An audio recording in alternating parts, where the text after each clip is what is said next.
Ja, jeg vil gerne have den her timer til at tælle antal pulse herovre på dampmaskinen. Og jeg starter med at tænde her. Og så trykker jeg på den der en gang.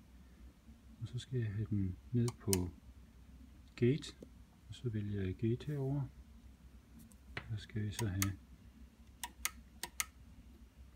pulse per 10 sekunder. Så kører jeg videre til display. Vælger at splitte displayet op. Så kører jeg videre til continuous. Og så er jeg klar. Trykker på start. Så kan vi så se her. Den tæller op.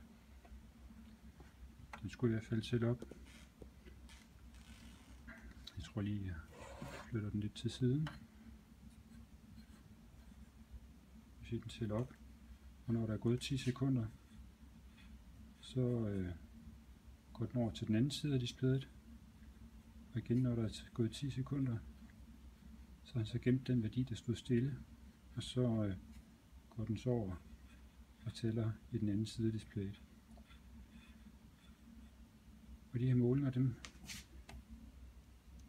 stopper vi nu.